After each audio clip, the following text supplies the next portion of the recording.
앞에 수요오전 예배를 드릴 수 있는 축복을 주셔서 감사드립니다. 하나님 우리의 마음을 정직한 영으로 새롭게 하여 주시고 귀한 성령으로 아버지와 새 영으로 하나님 날마다 우리의 마음들을 창조하여 주시길 원합니다. 오직 하나님을 우러러보며 경외하며 거짓없이 진솔하게 주님 앞에 나올 수 있는 주의 백성들 되게 하여 주시고 하나님이 만드셨던 그 하나님이요 창조물로서 주님 앞에 나아가는 깨끗함으로 나아가는 정결함으로 나아가는 은혜가 있게 하여 주옵소서. 이 시간에도 하나님 우러러 바라봅니다. 우리의 마음이 더욱더 아버지 낮아지게 하시고 겸손케 하시며 하나님의 진리의 말씀 앞에 항복하고 저항하지 않는 귀한 주의 백성들 되게 하여 주시고 오늘도 더욱더 정직한 영으로 주님께 신령과 진정으로 예배드릴 수 있는 귀한 신령 누리도록 성령이 엎드려 주시옵소서. 주의 말씀은 내 발의 등이요 내 길의 빛이라고 말씀하셨사오니 주님의 말씀이 우리의 영혼의 촛불이 되어 주셔서 우리가 잘 갈 수 있도록 주님 크신 은혜를 베풀어 주시옵소서. 주의 백성들을 위로하시고 격려하시고 축복하시며 이 시간에도 오직 성령 안에서 주님께 기쁨으로 영광을 돌려주는 귀한 시간 되게 하여 주옵소서. 감사를 드리며 예수님의 이름으로 기도드리옵나이다. 아멘. 오늘 말씀 봅니다. 고린도후서 4장 말씀 고린도후서 4장 16절부터 18절 말씀.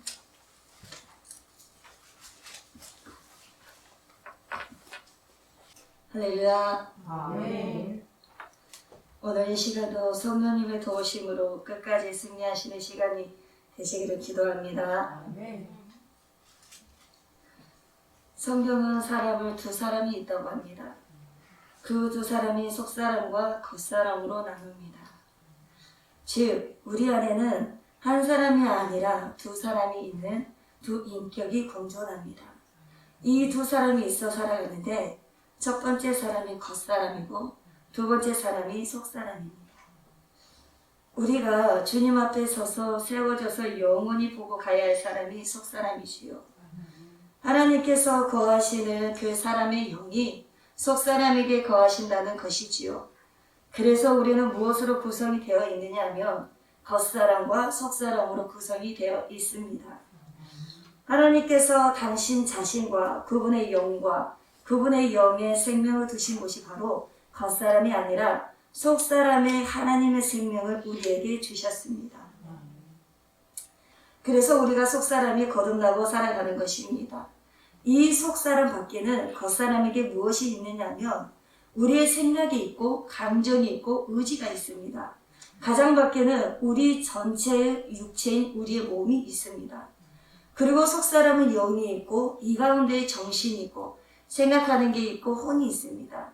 이 생각 속에 혼이 있는 것이지요. 그 다음에 우리 몸을 둘러싸고 있는 몸이에요. 겉사람은 우리 눈으로 잘 보이는 사람, 속사람은 우리 눈에 잘 보이지 않는 사람입니다. 즉 속사람은 저와 여러분의 여러 가지 마음, 영혼을 담고 있죠. 그리고 더 깊은 곳에서는 양심도 있고 정신도 있습니다. 겉사람은 우리가 굳이 설명을 하지 않더라도 잘 알 수가 있습니다. 주님은 우리에게 겉사람을 보고 판단하지 말라고 하셨습니다. 주님의 겉사람을 보고 판단하지 않으시고 우리의 속사람을 주님께서는 보시고 판단을 하십니다. 그래서 우리가 날로 새로워져야 할 것이 속사람입니다. 그래서 우리의 속사람의 정체를 끄집어내야 합니다. 속사람은 잘 보이지가 않습니다. 그러나 속사람도 보일 때가 있습니다. 어떤 때에 보이냐 하면은 그때가 증거를 통해서 볼 수가 있습니다. 그 증거는 무엇으로 통해서 알 수가 있느냐 하면 열매로 통해서 그 속사람이 어떻다라는 것을 우리가 알 수가 있습니다. 여러분 양심이라는 것이 있지만 양심은 우리 눈에 보이지가 않지요. 그러나 그 사람이 양심껏 살고 있는지 살고 있지 않는지를 그 사람의 행동, 행실을 보면은 알 수가 있습니다. 다시 말하자면 그 사람의 열매를 보면은 그 사람이 양심이 있는가 없는가를 우리가 알 수가 있는 것이지요. 사랑도 눈에 보이지 않습니다. 그러나 사람이 사랑하는지 사랑하지 않는지 그 사람의 열매를 보면 잘 알 수가 있습니다. 그리고 미움도 보이지 않습니다. 나를 미워하는지 다른 사람을 미워하는지 보이지는 않습니다. 그러나 그 사람이 미워하고 있는지 그렇지 않는지는 그 사람의 열매를 보면 알 수가 있습니다. 여러분, 겉사람은 편한 것을 추구합니다. 그러나 속사람을 불편해도 그것이 옳은 것이라며 불편한 것을 선택으로 자유함을 얻어갑니다. 그러나 내 안의 속사람은 내 몸이 힘들더라도 예배를 드리기 위해서 안간힘을 써서 환경과 상황을 이기며 예배를 드리는 선택을 한 사람입니다. 자, 네이버 영어 사전에서는 속사람과 겉사람을 이렇게 표현하고 있습니다. 속사람은 하나님의 용으로 거듭난 사람의 심령이 속사람이다라고 표현을 합니다. 모든 관심이 안으로 향해 있는 사람, 안의 것을 소중하게 여기는 사람, 그리고 하나님 말씀 안에서 살아가려고 발버둥 치는 사람, 하나님 말씀에 눈이 고정이 되어 있는 사람, 그리고 늘 내면의 상태에 관심을 가지고서 저 사람이 왜 저러지? 그 눈이 바깥 눈에 있는 것이 아니라 그 눈이 자기 성찰을 하는 것입니다. 네 안을 보는 것, 이게 속사람입니다. 그런데 겉사람은요, 모든 관심이 밖으로 향하는 사람, 모든 문제는 내게서 나오는 것이 아니라 밖에서 나왔다라고 다른 사람들에게서부터 왔다라는 것이 겉사람이 하는 일입니다. 그리고 세상으로 드러내기를 원하는 사람, 잘나가면 자기를 자랑하는 사람, 나를 자랑하고 드러내기를 원하는 사람, 관심이 자꾸 밖으로 향해 있는 사람, 여전히 죄의 지배를 받고 있는 사람, 저 사람이 나를 인정해주면 기분이 좋고 나를 인정해주지 않으면 기분이 안 좋고, 이게 다 겉사람이 하는 일입니다. 그리고 여전히 죄의 영향력에 아래에 놓여져 있는 사람이 겉사람입니다. 성경은 여러 곳에서 속사람을 이렇게 표현을 합니다. 에베소서 4장 24절에서는 예수 그리스도 안에서 죄사함을 받아 새롭게 창조된 새 사람, 새롭게 창조된 사람이 속사람입니다. 그리고 로마서 7장 22절에서는 그리스도 안에서 거듭난 심령이라고 말을 합니다. 심령이 속사람이다라는 것입니다. 그리고 베드로전서 3장 4절에서는 숨은 사람이라고 합니다. 숨은 사람이 속사람이라고 말을 합니다. 이런 속사람으로 살아가는 자는 성령의 능력으로 날마다 새로워지는 은혜를 경험하며 살아갑니다. 그것을 에베소서 3장 16절에서는 말씀하고 있습니다. 그리고 디모데전서 6장 17절에서 18절에서는 이렇게 말씀하고 계십니다. 내가 이 세대에서 구한 자들을 명하여 마음을 높이지 말고 정함이 없는 재물에 소망을 두지 말고 오직 우리에게 모든 것을 후히 주사 누리게 하시는 하나님께 두며 선을 행하고 선한 사업을 많이 하고 나누어 주기를 좋아하며 너그러운 자가 되게 하라. 여러분, 여기서 마음을 높이는 것은 겉사람의 특징입니다. 정함이 없는 재물에 소망을 둔 사람도 겉사람, 하나님께 소망을 두는 사람이 속사람입니다. 선을 행하고 선한 사업을 많이 하고 나눠주기를 좋아하는 자가 바로 속사람, 너그럽고 온유한 자가 바로 속사람의 특징입니다. 여러분, 육에 속한 사람은 겉사람이 속사람을 지배하면서 살아가는 자들입니다. 영에 속한 사람은 속사람이 겉사람을 지배하면서 사는 자들입니다. 그래서 겉사람은 나이가 들면 점점 쇠약해집니다. 그러나 우리의 속사람은 매일매일 새로워집니다. 그래서 속사람은 믿음으로 행하는 사람이지 보이는 것으로 행하는 자들이 아닙니다. 겉사람을 단장하기에 분주한 사람들은 겉사람을 어떻게 하면 아름답게 꾸며서 수많은 사람들에게 인정을 받아볼까 하는 마음들이 있습니다. 이런 사람들이 겉사람입니다. 그러다 보니 이 사람들의 속사람들은 어떻게 되냐? 썩어 병이 들어 죽어가고 있으나 죽어가고 있는 것 그것조차도 모르면서 살아가고 있다는 것이 가장 큰 문제입니다. 물론 열심히 일해서 남보다 더 좋은 집을 사서 더 좋은 자동차를 사서 이렇게 타고 다니는 것도 나쁜 것은 아니지만 그래도 그냥 이것이 다 입마냥 살아간다라는 것이 이것이 문제가 된다는 것입니다. 속사람과 겉사람이 정말 조화를 이루면서 살아가면 얼마나 좋겠습니까? 그런데 우리는 조화가 잘 이루어지지 않습니다. 겉사람으로 사는 자는 쭉 그렇게 삶의 패턴이 만들어졌기 때문에 겉사람이 요구한 것만 구하면서 살아갑니다. 속사람 또한 그런 삶의 패턴으로 살아왔기 때문에 위의 것을 생각하며 하나님이 좋아하시는 것만을 선택하면서 살아내기 위해서 겉사람이 요구하는 것에 귀를 기울이지 않는 것입니다. 그러니까 신앙에 있어서는 중간지대가 없습니다. 성령으로 거듭난 자들은 성령의 뜻대로 살아가는 것이 편하기 때문에 그렇게 살아가는 자들입니다. 겉사람은 육의 지배를 받기 때문에 육체가 원하는 대로 살아가는 것이 편하기 때문에 그렇게 살아가는 것입니다. 사랑하는 성도 여러분, 우리 속사람이 강건하기 위해서는 영적인 틀이 영적으로 강건해져야 속사람이 강건해집니다. 그렇다면 영적으로 어떻게 강건해질 수 있는지를 알아야죠. 우리가 육체도 건강하게 살려면 제대로 숨을 쉬어야 하고 골고루 잘 먹어야 되죠. 또 운동도 지속적으로 해야 건강해지죠. 그런 것처럼 영적인 삶도 강건하게 살려면 마찬가지입니다.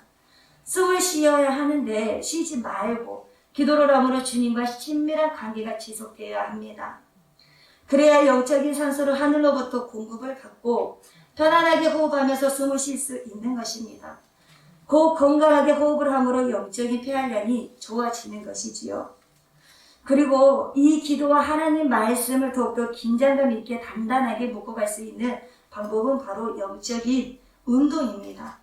영적인 근육을 키워야 하는데 영적인 근육을 키우는 운동이 바로 예배와 찬양, 헌신, 봉사, 전도, 성도의 교제 등등입니다.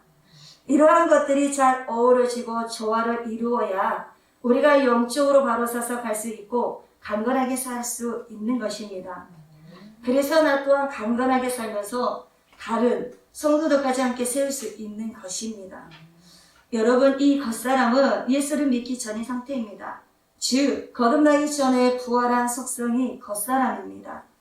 그러나 속사람은 이제 예수님을 만난 후에 거듭난 새로운 심령입니다. 우리의 신앙이 성장할수록 겉사람이 적어지는 것입니다. 그리고 속사람이 더더욱 자라나는 것이지요. 이것을 다른 말로 하면은 성화를 이루어가는 것입니다. 이 성화는 하루아침에 이루어지지 않습니다. 평생 동안 서서히 점진적으로 자라나고 성숙하고 성장하는 것입니다. 오늘 본문 말씀을 보시면 그러므로 우리가 낙심하지 아니하노니 우리의 겉사람은 낡아지나 우리의 속사람은 날로 새로워지도다. 여러분, 우리의 육체인 겉사람이 나이가 들어서 늙어간다고 해서 너무 낙심하지 마십시오. 주님께서 말씀하십니다. 늙다 보니 몸도 아픈 것도 여기저기 생기기도 합니다. 그러나 우리가 낙심하지 말아야 할 이유가 나의 속사람은 낡아지는 법이 없고 날로 새로워진다고, 그래서 새로운 피조물이라고 분명히 말씀하셨습니다. 이것이 우리의 위로이자 소망입니다. 그래서 저와 살아가는 성도님 모두가 속사람이 날로 새로워지는 은혜가 있으시기를 주님의 이름으로 기도합니다. 그리고 17절을 보시면 우리가 잠시 받는 환난에 경한 것이 지극히 크고 영원한 영광에 중한 것을 우리에게 이루게 함이니, 아무리 우리가 이 땅에서 고난을 받고 환난을 당할지언정 우리 예수님의 십자가의 고난만큼은 아니죠. 그런데 우리가 받는 고난과 큰 환난이라고 할지라도 성경에서는 이렇게 말을 합니다. 가벼운 것이라고, 중한 것이 아니라 가벼운 것이라고 했습니다. 우리가 앞으로 받을 영광이 말로 표현할 길이 없는 영광스러운 것이라는 것입니다. 우리가 가야 할 곳이 그곳이지요. 그래서 이곳을 가기 위해서 우리의 속사람이 날로 새로워져야 합니다. 앞으로 받을 지극히 크고 영원한 영광에 중한 것에 비교하면 이 땅에서 받은 고난은 대수롭지 않다는 바울이 고백한 것입니다. 여러분, 오늘 이 시간에도 버겁고 아무리 힘들어도 조금만 참고 인내하시며 견디시길 바랍니다. 우리에게는 주님께서 보상을 해주시기 위해서 준비하고 계십니다. 그러니 우리의 겉사람이 조금은 누추하고 세상 사람들처럼 화려하지 못해도 절망하지 마시고 속사람의 강건함으로 주님께 소망을 두시면서 살아내시기를 바랍니다.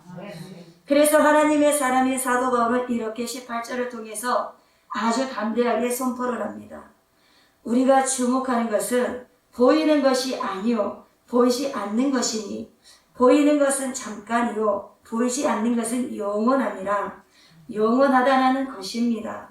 겉사람으로 살아가는 사람들은 이 땅에 보이는 것이 전부인 것으로 알고 있기 때문에 결국 썩어져 없어질 것에 목숨을 걸고 살아가게 되어 있습니다. 이들은 썩은 세상의 동아줄에 겨우겨우 대롱대롱 매달려 있는 상태에서 불안하게 살아가는 것입니다. 그런데 큰 염려는 이렇게 살아가고 있다는 것조차도 모르면서 살아가는 심각한 영적인 질병에서 걸려 살아간다고 하는 것입니다. 그러나 우리가 주목해야 할 것은 보이는 것이 아니라 보이지 않는 것입니다. 보이는 것은 잠깐입니다. 거기에 너무 연연하지 마시고 보이지 않는 것이 영원한 것입니다. 겉사람은 잠깐 있다가 사라져가는 악녀와도 같은 생명입니다. 그러나 속사람은 영원히 우리가 주님과 함께 거해야 하는 생명입니다. 우리가 주님과 마주보며 살아야 할 영원한 생명이 바로 속사람이다라는 것입니다. 그래서 우리 그리스도의 신부들은 이 속사람을 단정하는 데 부지런히 해야 됩니다. 세상 신을 남편으로 둔 사람들은 겉사람을 치장하고 겉사람을 단장하는데 모든 시간을 다 써버려요. 그런데 이것을 성경에서는 낭비라고 합니다. 그래서 세월을 아껴야 합니다. 그러나 하늘의 소망을 두고 살아가는 예수 그리스도의 신부들은 속사람을 날마다 새롭게 단장함으로 살아가는 자들입니다. 겉사람을 소중히 여기고 하나님보다 다른 사람들의 이목을 더 중요시 여기며 자신을 높이려고 하다가 결국 망한 사람들이 많이 등장하는데요. 그 중에서 특히 구약에 나오는 이스라엘 초대왕 사울 왕입니다. 이 사람도 하나님을 믿는 사람이었습니다. 그런데 후에는 악령이 들려서 괴롭게 살아간 인물입니다. 이 인물이 3,000년 전의 인물입니다. 그 사람을 오늘 이 시대로 데리고 온다면 어떤 사람들이겠습니까? 입술로는 하나님 주여 주여라고 고백한 사람입니다. 예배를 잘 드리는 사람. 그러다 보니 거의 대부분의 사람들은 사울 왕이 하나님을 경외하고 잘 믿은 줄로만 알았습니다. 지금도 예배를 잘 드리고 큰 소리로 아멘 아멘 외치면서 그 사람이 믿음이 정말 좋구나라고 생각할 수 있습니다. 그런데 이 사울 왕은요, 하나님이 당장 안 보이니까 두려워하지 않는 것입니다. 이것이 굉장히 두려운 것입니다. 사울 왕에는 어떤 마음이 있었냐면요, 사람처럼 보이지 않기 때문에 하나님의 명령을 철저하게 거부하고 지키지 않는 사람이 사울 왕이었습니다. 사람의 눈치만 상당히 집중되어 있었지요. 우리가 어떠한 사건을 알 수 있는가 하면요, 아말렉과의 전쟁에서 하나님의 사람 사무엘을 통해서 하나님의 말씀을 분명하게 전했습니다.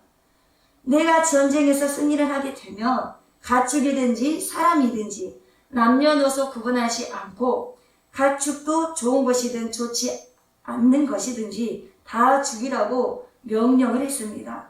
전리품을 가져와서는 절대로 안 된다고 했습니다. 그 이유는 그들은 우상 숭배자들이기 때문에 아예 그 어떤 것도 그들에게서 나온 것은 하나도 취할 수가 없다고 말씀하셨습니다. 그런데 사울은 처음에는 그렇게 한다고 말은 했습니다. 그런데 막상 이기고 나니까 전리품의 눈이 확 보여버렸습니다. 하나님의 명령보다 하나님의 말씀보다 그 전리품의 눈이 더 들어온 것이지요. 하나님은 좋은 것이든 좋지 않는 것이든 다 죽이고 가지고 오지 말라고 했는데 사울은 그대로 하지 않고 안 좋은 것은 다 죽이고 좋은 것은 다 가져온 것입니다. 결국 하나님의 명령을 거역한 것이지요. 성경에는 하나님의 말씀을 거역하는 것은 주술하는 사람들, 무당하는 사람들이죠. 이러한 사람들과 똑같다라고 말씀을 하십니다. 자기 생각을 하나님의 명령보다 앞세운 것입니다. 그리고 하나님보다 다른 주위 사람들의 반응이 우선이었던 것이었습니다. 이러한 결과는 어떠했냐 하면은 하나님의 기름 부으신 선지자 사무엘이 이렇게 말을 합니다.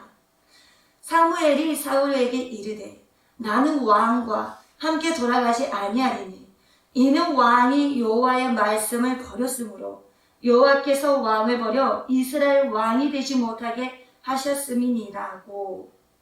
여러분, 내가 하나님을 버린 것으로, 내가 신앙을 떠나는 것으로 거기서 머무는 것이 아니라 내가 떠나면 하나님은 버린다라는 것입니다. 얼마나 무섭고 두려운 것인지 모릅니다. 그런데 사울은 하나님의 위대한 기름 부으심이 있는 사무엘 말을 듣지 않았습니다. 그냥 한낱 인간의 말로 들은 것입니다. 여러분들도 이 시간에 제가 말하는 것이 사람의 말로 받는다면 믿지 않으실 것이고, 하나님의 말씀으로 듣는다 하면 하나님의 말씀으로 받으실 것입니다. 그런데 사울이 이렇게 인간의 말로 들은 결과가 정말 엄청난 비극적인 결말을 내고 맙니다. 사무엘이 사울에게 말을 합니다. 당신이 하나님의 말씀을 버렸던 것처럼 하나님께서도 당신을 버렸습니다. 여러분, 사람이 버린 것이 두렵습니까? 아니면 하나님께 버림받은 것이 두렵습니까? 사람에게도 버림받은 것이 정말 큰 상처입니다. 그러나 천지 만물을 지으시고 주관하신 그 창조자 하나님께 버림받았다는 것은 모든 인생이 끝장나는 것입니다. 이 땅에서도 끝장이고 저 땅에서도 끝장인 것이에요. 이 말씀에 주목하시기를 바랍니다. 이것을 우리는 깨달아야 합니다. 당장 하나님께서 보이지 않으니까 하나님의 말씀을 순종하지 않고, 당장 사람이 우선 보이니까 사람의 귀에 기울이는 것입니다. 당장 자신의 욕심이 하나님의 명령보다 더 크게 생각이 되었던 것이죠. 그리고 또 얼마나 염치가 없는 사람인지 자신이 하나님께 불순종을 해놓고도 뭐라고 말하냐면 이렇게 말을 합니다. 이것은 그 사울 왕의 속사람의 상태를 지적한 것이지요. 사무엘상 15장 30절 말씀에 사울이 이르되 내가 범죄하였을지라도 이제 청하옵나니 내 백성의 장로들 앞과 이스라엘 앞에서 나를 높이사 나와 함께 돌아가서 내가 당신의 하나님께 경배하게 하소서 하더라. 얼마나 바람취한 사람인지 보십시오. 자기가 범죄하였을지라도, 그러니까 본인이 죄를 저질렀는데 그것을 그렇게 크게 생각하지 않았다라는 것입니다. 대단히 무서운 사람입니다. 하나님 앞에 엄청난 실수를 하고 있는 것이지요. 하나님께 범죄를 했는데도 불구하고 자신이 하나님께 죄를 범했다 할지라도, 즉 그것이 두려운 것이 아니라 자신의 백성과 장로들 앞에서 체면 좀 살려달라는 말을 합니다. 여러분, 영적으로 꽉 막혀있는 자는 이렇게 뻔뻔한 사람이 되는 것입니다. 정말 두려워해야 할 것은 두려워하지 않고 두려워하지 않아도 될 것을 가지고 두려워하는 것입니다. 정말 두렵고 무서워해야 할 것이 하나님 앞에 범죄하는 일입니다. 그런데 그것은 둘째 문제이고 일단 자신의 체면을 살려달라고 하는 것이지요. 이렇듯 사울의 속사람의 상태는 하나님을 두려워하는 것이 아니라 사람에게 잘 보이려고 했고 하나님의 말씀보다 사람들의 말에 더 집중하는 사람이었습니다. 이게 속사람. 정말 무섭고 두려워해야 할 것은 내 안에 하나님의 영이신 성령이 떠난 것이 가장 무서운 것입니다. 그래서 다윗은 어떤 것이라도 달게 받겠으니 자신에게서 성령만큼은 거두어가지 말라고 얼마나 눈물 뿌리며 회개하고 자복하면서 통곡을 합니까? 다윗은 하나님의 영이 자신의 생명이자 영생이라는 것을 잘 알고 있었기 때문입니다. 여러분, 속사람의 거듭난 사람은 성령의 불이 있는 자입니다. 누구에게 보이려고 일을 하지 않습니다. 그냥 하나님을 사모하다 보니 더 열정을 가지고 주님 앞에 달려가는 것입니다. 억지로 시키면 그것밖에 못하는 것이 아닙니다. 그 이상을 볼 수도 없고 생각할 수도 없는 것입니다. 그러나 하나님을 사랑하고 사모하게 되면 다른 사람이 볼 수 없는 것을 보기도 하고 다른 사람이 할 수 없는 행동도 서슴없이 아낌없이 할 수 있는 것입니다. 옷값을 깨트린 여인도 너무나 예수님을 사모하고 사랑하다 보니 어떻게 표현할 길이 없어서 자신이 모아둔 전 재산의 옷값에 들어있는 향유를 깨트려서 주님 발 앞에 쏟는 것입니다. 아낌없이 말입니다. 내가 진짜 최고로 소중한 것을 발견하다 보면 지금까지 내가 가지고 있던 소중한 것을 깨트릴 수 있는 것입니다. 그러나 아무나 깨트릴 수는 없습니다. 그 최고의 가치를 발견한 자만이 자신의 소중한 것을 깨트려 주님께 드릴 수 있는 것입니다. 이런 사람들이 바로 속사람이 거듭난 사람이고 생명이 있는 자입니다. 내 속에 불이 있는 사람은 절대로 속일 수 없습니다. 남이 시킨다고 해서 할 수 있는 것이 아닙니다. 불이 있는 사람은 그 불을 토해내는 것입니다. 내 삶을 통해서 그 불을 가지고 하나님을 사모하고 사랑하며 내 것을 헌신하고 희생하면서 달려가는 것입니다. 또한 속사람이 강건해지는 방법이 있습니다. 그것은 바로 성령을 통해서 강건해집니다. 에베소서 3장 16절 말씀에 그의 영광의 풍성함을 따라 그의 성령으로 말미암아 너희 속사람을 능력으로 강건하게 하시오며, 이 기도는 사도 바울의 로마 감옥에서 에베소서 성도들을 위해 중보 기도를 하고 있는 내용입니다. 에베소서 성도님들이여, 하나님의 성령을 통해서 여러분들의 속사람이 강건해지시기를 간절히 기도합니다라고 하는 것이지요. 성령의 세례를 받고 성령으로 충만하게 될 때만이 우리의 속사람이 강건하게 될 수 있다는 말입니다. 여러분, 환경은 똑같습니다. 오늘이나 내일이나. 그러나 옛날에는 힘들어했고 불평했는데 지금은 똑같은 상황인데도 입술로는 감사가 넘치고 사랑이 넘치고 은혜가 넘칩니다. 이 차이는 바로 성령 충만입니다. 그 환경은 항상 그 상태입니다. 그러나 나의 속사람의 상태에 따라서 반응이 다를 뿐입니다. 우리의 속사람이 날마다 성령으로 말미암아 강건하게 되기 위해 기도하시기를 바랍니다. 속사람이 약해지면 환경이 무서워집니다. 감사보다 원망과 불평이 먼저 터져나옵니다. 속사람이 약해지면 사람을 향해서 사랑보다 용서보다 미움과 시기가 먼저 발동을 하고 밀려옵니다. 이럴 때는 여러분 정말 엎드려 기도할 때입니다. 생각할 것이 없습니다. 이런 속사람이 약해졌다면 여러분 골방으로 들어가셔서 주님 앞에 벽만 쳐다보면서 간절히 벽 낫기를 기도했던 히스기야의 면벽 기도를 해야 할 때입니다. 답이 없습니다. 기도 외에는 답이 없습니다. 하나님께 나아가는 것 외에는. 그렇다면 언제까지 주님 앞에 기도를 해야 합니까? 내 속사람이 힘이 생겨날 때까지 하는 것입니다. 부정적인 생각이 바꾸실 때까지 기도를 하는 것입니다.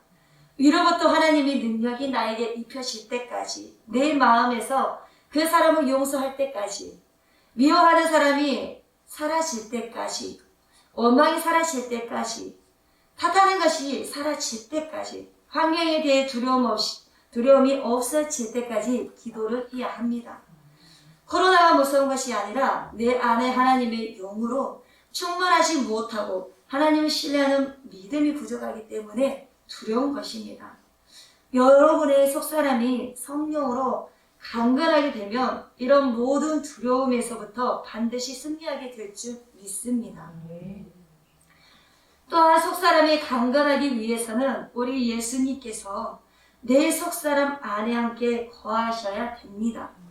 에베소서 3장 17절 말씀에 믿음으로 말미암아 그리스도께서 너희 마음이 계시게 하시었고 너희가 사랑 가운데서 뿌리가 박히고 터가 굳어져서, 믿음으로 말미암아 우리 예수 그리스도께서 우리 마음에 계셔야 됩니다.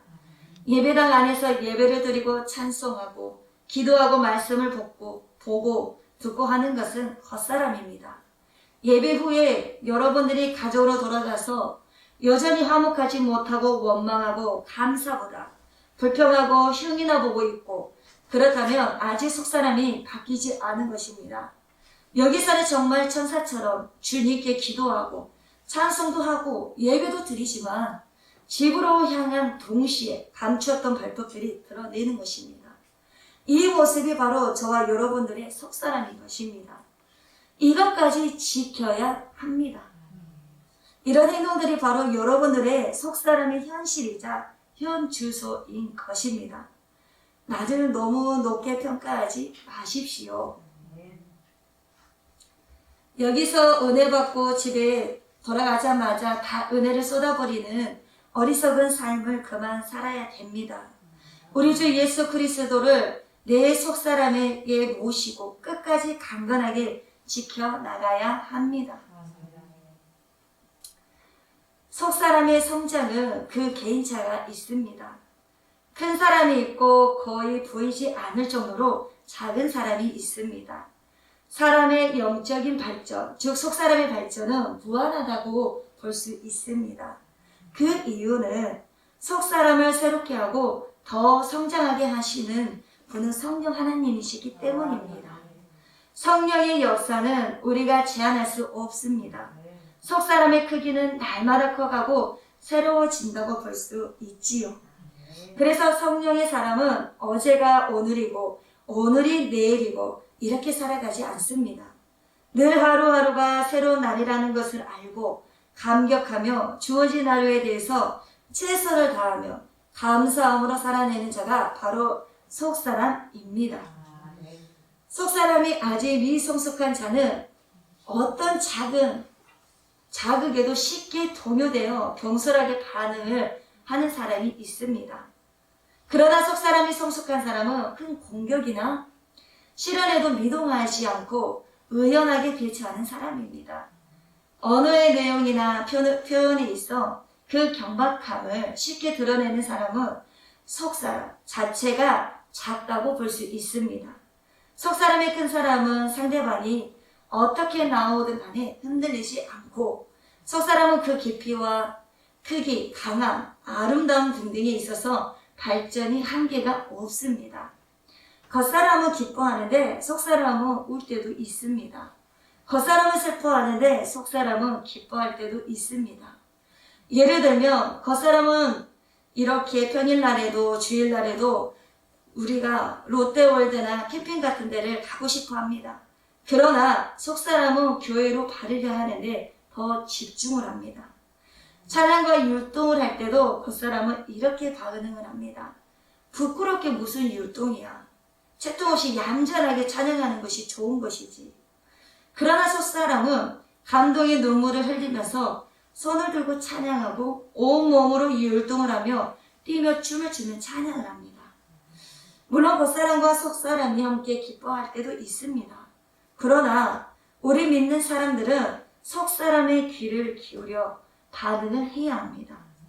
그리고 속사람이 잘 자랄 수 있도록 늘 마음에 귀를 기울이며 내 그리고 반응하고 순종하며 살아가야 합니다. 일본의 대신학자 우치무라 간조는 겉사람은 평범한 사람이 되라, 그러나 속사람은 특별한 사람이 되라 라고 했습니다. 겉사람은 사람들이 어디서나 볼 수 있고 만날 수 있는 보통 사람이 되라. 평범한 농부, 평범한 공직자, 평범한 선생님, 평범한 주부, 평범한 회사원. 그러나 하나님이 보시는 속사람은 아주 특별하라. 예수님은 겉사람은 평범한 목수였습니다. 예수님은 그분의 공생의 사역을 시작하시기 전 30년의 세월을 이름 없이 빚도 없이 평범하게 사셨습니다. 성경은 예수께서 12살 때 예루살렘에 갔다가 랍비들과 성경적 논쟁을 한 일 정도의 에피소드 밖에 전해주지 않을 만큼 겉사람은 특별한 것이 없었습니다. 그러나 속사람은 하나님의 독자 아들이셨습니다.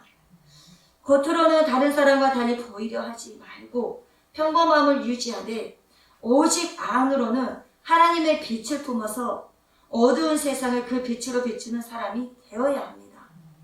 몸은 이 세상에 국적을 두고 있어도 영은 천국에 국적을 두고 있어야 합니다. 영어로 기쁨을 뜻하는 단어가 3가지가 있는데요. 첫 번째는 남녀의 사랑인 감각적인 쾌락을 플레저라고 합니다. 정신적인 만족감을 주는 기쁨을 해피니스라고 합니다. 가장 높은 수준의 깨달음을 얻었을 때 느끼는 환희의 기쁨을 조이라고 합니다. 겉사람을 꾸미는 물질 중심의 현대사회에서는 플레저나 해피니스 정도의 즐거움입니다. 겉사람으로는 절대로 최고의 기쁨이 조이를 느낄 수 없습니다. 그러니 최고의 학벌과 직업을 가지고 뭐 하나 부러울 곳이 없어 보이는 사람들이 공허함을 이기지 못하고 자살을 합니다. 속사람이 하나님을 만나 최고의 기쁨인 조이를 느낄 때 그 사람에게 이 세상은 전혀 다른 세상이 되는 것입니다. 이런 조이의 기쁨을 찾으시고 누리시는 저와 성도님들이 되셨으면 좋겠습니다. 이제 말씀을 마무리하겠습니다. 주님께서 그의 몸에서 길을 뚫어서 그에게서 생명이 밖으로 나올 수 있었습니다. 그런 것처럼 중요한 것은 어떻게 생명을 얻는가에 있지 않고 생명이 어떻게 우리 몸에서 나가는가에 있습니다. 오직 우리 겉사람을 파쇄하여 우리 속사람이 뚫고 나올 수 있도록 하기 위해서 성령의 역사는 멈추지 않습니다. 그러나 우리는 약간의 괴로움을 당할 때, 불평하고 약간의 좌절이 있을 때 원망하는 데 있습니다. 주님은 우리를 사용하시기 위해 길을 예비하시는데 우리들은 주님의 손이 우리를 한번 만지기만 해도 그것을 싫어하고 심지어 하나님과 의견을 달리하며 소극적이 되어버립니다. 보배는 질그릇 안에 있습니다. 누가 우리의 질그릇을 원하겠습니까? 교회나 세상 사람들에게 필요한 것을 질그릇이 아니라 보배입니다. 저와 여러분들이 깨져서 우리 속에 있는 보배가 되신 예수 그리스도를 내보내야 하는 것입니다. 그러나 나의 질그릇이 파쇄되지 않는 이상 누가 그 속의 보배를 볼 수 있겠습니까? 여러분, 우리의 모든 자존심과 욕심 덩어리인 육체의 질그릇이 깨트려져야만 됩니다. 그 속에서 보배로 역사하고 계신 우리 주 예수 그리스도를 보여줄 수 있는 것입니다. 우리의 겉사람이 파쇄될 때 우리의 영은 쉽게 나올 수 있습니다. 우리는 주님께서 우리 몸에서 출구를 얻으시도록 그분께 양보해야 합니다. 이것이 우리에 대한 주님의 기본적인 요구입니다. 우리도 코로나19라는 상황으로 낙심치 말아야 합니다. 이럴수록 더욱 새로워짐을 사모해야 하고 환난의 때일수록 우리는 속사람에게 주목하여 나를 돌아보고 나를 단련시켜야 합니다. 그래야 나를 더욱 새롭게 하시는 하나님의 은혜를 맛볼 수 있습니다. 낡아지는 겉사람에 연연하기보다는 세상과 거리를 두고 하나님의 영의 말씀을 더욱 상고하면서 주님과 더 깊은 교제를 누리시기를 바랍니다.